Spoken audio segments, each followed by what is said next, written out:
המבורגר, מבצר, מוח והמחקר שלי. ליבי הוא מבצרי, כך שרה שרית חדד בשיר ששמעתם עכשיו, שהוא קצת פחות מוכר, לא טוב לשנינו, אבל האם היא צודקת? דמיינו שאתם נמצאים במבצר, חומה גבוהה, מקיף אותו נהר.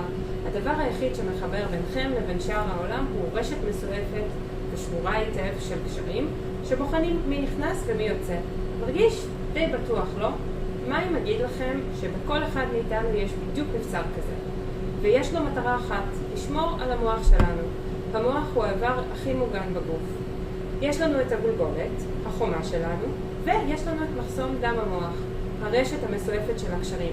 באנגלית מחסום דם המוח נקרא גם The Blood Brain Barrier, או בקצרה ה-BBB. לא בדיוק ההמבורגר שחשבתם עליו.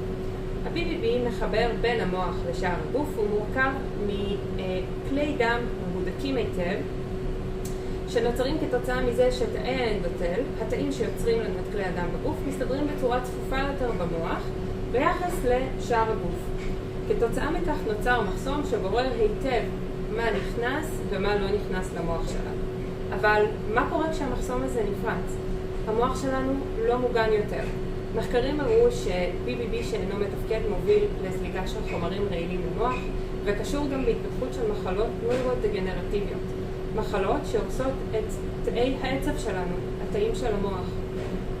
אבל מצד שני, הבררנות של ה-BBB לעתים גם לא עובדת לטובתנו. למשל, אם אנחנו רוצים להזרים תרופה שתגיע אל המוח, המחסום הזה עלול לעבוד קשיים. אז איך אנחנו יכולים ללמוד מצד אחד איך מתחזקים את המחסום, ומצד שני איך מנצלים אותו כדי להעביר את הדברים שאנחנו רוצים? אחת הדרכים ללמוד את המנגנונים האלה היא בבעלי חיים. אבל נמצא שהמבצר של הבעלי חיים והמבצר שלנו לא בנויים בדיוק מאותם חומרים.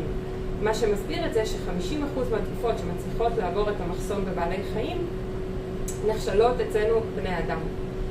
מה שזה אומר שאנחנו צריכים משהו שמדמה באופן מדויק יותר את המחסום שלנו.